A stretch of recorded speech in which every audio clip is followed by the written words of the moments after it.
తెలంగాణలో రేవంత్ రెడ్డి రీసెంట్గా చేసినటువంటి వ్యాఖ్యల మీద ఈరోజు రాష్ట్ర వ్యాప్తంగా కూడా దుమారం రేపుతా ఉన్నాయి. ఒక వివాదాస్పద వ్యాఖ్యలు ఇంజనీరింగ్ స్టూడెంట్స్కి సంబంధించి ఏదైతే ఆయన మాట్లాడుతూ వీళ్ళంతా ఎవరు కూడా ఒక జాబ్ అప్లికేషన్ నింపే స్థితిలో ఉండరు.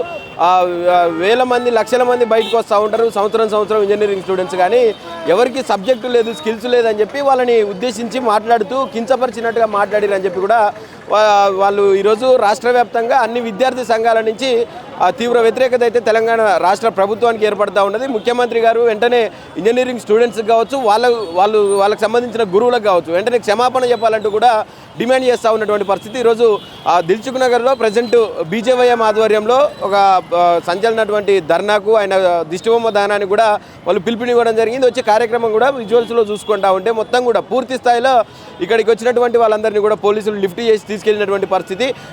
దిష్టిబొమ్మ దహనం చేయడం జరిగింది. బీజేవైఎంకి సంబంధించినటువంటి ఆ నాయకులందరూ కూడా రేవంత్ రెడ్డి దిష్టిబొమ్మ వెంటనే తక్షణమే మాటలను ఉపసంహరించుకొని క్షమాపణ చెప్పాలి ఇంజనీరింగ్ స్టూడెంట్స్కి అని చెప్పి కూడా చెప్తా ఉన్నారు. రాష్ట్రంలో విద్యాశాఖ తన దగ్గర పెట్టుకొని పూర్తి స్థాయిలో నిర్వీర్యం చేస్తూ ఉన్నాడు. ఫీజులు అడిగితే పక్క రాష్ట్రానికి ముడిపెట్టి ఏదో వాళ్ళు ఇస్తలేరు నేనియను అనేటట్టు అట్లా మాట్లాడుతూ ఉన్నారు. విద్యాశాఖ పూర్తిగా నిర్వీర్యం చేస్తూ ఉన్నాడు రేవంత్ రెడ్డి అని కూడా వాళ్ళు మాట్లాడుతూ ఉన్నటువంటి పరిస్థితి కనిపిస్తూ ఉన్నది. ఎక్కడికక్కడ అంటే ఓన్లీ బీజేవైఎం అని కాదు, రాష్ట్ర వ్యాప్తంగా ఉన్నటువంటి అందరూ కూడా అన్ని విద్యార్థి సంఘాలు కూడా ఈరోజు బగ్గుమంటా ఉన్నటువంటి పరిస్థితి మొత్తం చూసుకోవచ్చు. మొత్తం పూర్తి స్థాయిలో పోలీసులందరూ కూడా వచ్చినటువంటి వాళ్ళందరినీ కూడా తీసుకెళ్తూ ఉన్నటువంటి పరిస్థితి. ఇక్కడ ఎవరిని కూడా ఉండనీయకుండా పంపించేస్తూ ఉన్నటువంటి పరిస్థితి అయితే కనిపిస్తూ ఉన్నది. ఇప్పుడు రాష్ట్రంలో రేవంత్ రెడ్డి గారి మాటల మీద ప్రతి ఒక్కరు కూడా స్పందిస్తూ ఉన్నారు. అసలు నువ్వు ఒక ముఖ్యమంత్రి తరీకా నీ దగ్గర లేదని చెప్పి కూడా వాళ్ళు విమర్శిస్తూ ఉన్నటువంటి పరిస్థితి. ఇక్కడికి వచ్చిన మహిళా నాయకురాలని కావచ్చు, ఇంకా మిగతా బీజేవైఎం నాయకులందరినీ కూడా వీళ్ళు ఇక్కడి నుంచి తీసుకెళ్లి లిఫ్ట్ చేసినటువంటి పరిస్థితి, పోలీస్ స్టేషన్కి తరలించినటువంటి పరిస్థితి అయితే కనిపిస్తూ ఉన్నది. మొత్తం కూడా ఈ విద్యార్థుల మీద ఇటువంటి దుర్భాషలు ఆడడం ఇదంతా కూడా శోచనీయం అని చెప్పి కూడా చెప్తా ఉన్నటువంటి పరిస్థితి కనిపిస్తూ ఉన్నది. సిగ్గుచేటు అని చెప్తా ఉన్నారు. ఒక ముఖ్యమంత్రి స్థాయిలో ఉండి ఆయన ఇలాంటి మాటలు మాట్లాడడం ఇదంతా కూడా సిగ్గుచేటు అని చెప్పి చెప్తా ఉన్నారు యావత్ విద్యార్థి లోకం అంతా కూడా. అంటే అటు ఒక పక్క గురువులను కావచ్చు, ఒక పక్క విద్యార్థులను కావచ్చు, అందరినీ కూడా కించపరిచే విధంగా ఇలాంటి వ్యాఖ్యలు ఉన్నాయని చెప్పి కూడా మాట్లాడుతూ ఉన్నటువంటి సిచ్యువేషన్ అయితే మనకు కనిపిస్తూ ఉండదు. చూసుకోవచ్చు మొత్తం కూడా అంటే పూర్తి స్థాయిలో వాళ్ళందరినీ కూడా ఇక్కడి నుంచి లిఫ్ట్ చేసినటువంటి పరిస్థితి అయితే మనకు చాలా క్లియర్గా కనిపిస్తూ ఉండదు. వందలాది మంది పోలీసుల పహారా నడుమ ఇలా బీజేవైఎం చేస్తూ ఉన్నటువంటి ధర్నా కార్యక్రమం ఏదైతే ఉందో దాన్ని కూడా పూర్తిగా నిర్వీర్యం చేసే ప్రయత్నంలో భాగంగా తీసుకెళ్లి లిఫ్ట్ చేసి వాళ్ళని ఈడ్చుకెళ్తూ ఉన్నటువంటి ఆ పరిస్థితి అయితే మనకు చాలా క్లియర్గా కనిపిస్తూ ఉన్నది.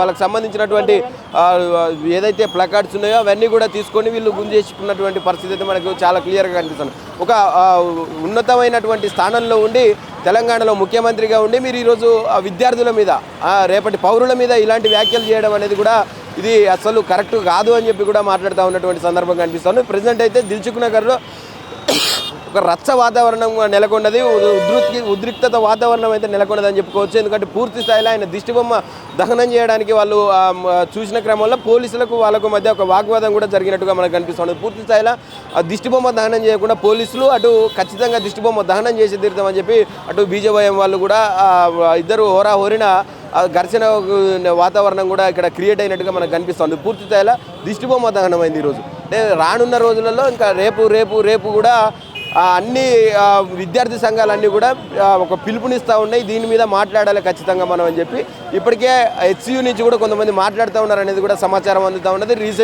రేపు మాపు దీని మీద ఒక రౌండ్ టేబుల్ ఏర్పాటు చేసి ఆయన అసలు ఒక ముఖ్యమంత్రి హోదాలో ఉండి ఒక విద్యాశాఖను తన దగ్గర పెట్టుకొని విద్యార్థుల మీదనే ఇటువంటి అనుచిత వ్యాఖ్యలు, వివాదాస్పద వ్యాఖ్యలు చేయడానికి గల కారణాలు ఏంది, అసలు ఏమనుకుంటా ఉన్నాడు, ఎవరిని కించపరిచే విధంగా మాట్లాడుతూ ఉన్నారు, ఏం చేస్తూ ఉన్నారు, ముఖ్యమంత్రిగా ఉండి విద్యాశాఖ మంత్రిగా ఉండి ఈరోజు విద్యార్థులనే వాళ్ళకు చదువు చెప్పినటువంటి గురువులనే ఒక గురువుల టీచర్స్కి సంబంధించినటువంటి ఇంటరాక్షన్ మీటింగ్లో ఇటువంటి వ్యాఖ్యలు చేస్తూ ఉంటే అక్కడ ఉన్నటువంటి టీచర్స్ ఏం చేస్తూ ఉన్నారని కూడా క్వశ్చన్ చేస్తూ ఉన్నటువంటి సందర్భం కనిపిస్తూ ఉన్నది.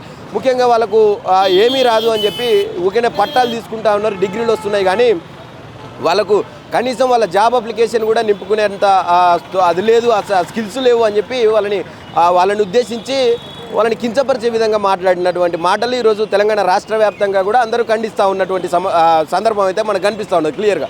ఇప్పుడు ఈరోజు బీజేవైఎం ఒక్కటే కాదు, బీఆర్ఎస్ నుంచి కూడా వెంటనే స్పందించినటువంటి మాజీ మంత్రి జగదీష్ రెడ్డి అలాగే హరీష్ రావు కూడా దీని మీద స్పందించి ఏదైతే క్రిమినల్ వేస్ట్ అని మాట్లాడుతూ ఉన్నారో అసలు తెలంగాణ ప్రజలు నిన్నెంచుకొని ఒక క్రిమినల్ వేస్ట్ అయిపోయినారని చెప్పి కూడా ఈ సందర్భంగా మాట్లాడినటువంటి పరిస్థితి అయితే కనపడ్డాయి. ఇంకా మరి ముందు ఇంకా ఎన్ని విద్యార్థి సంఘాలు రోడ్లు ఎక్కితే చూడాల్సినటువంటి అవసరం ఉన్నాయి. ఇది ఇక్కడ నుంచి దిల్సుఖ్ నగర్ నుంచి తాజా పరిస్థితి.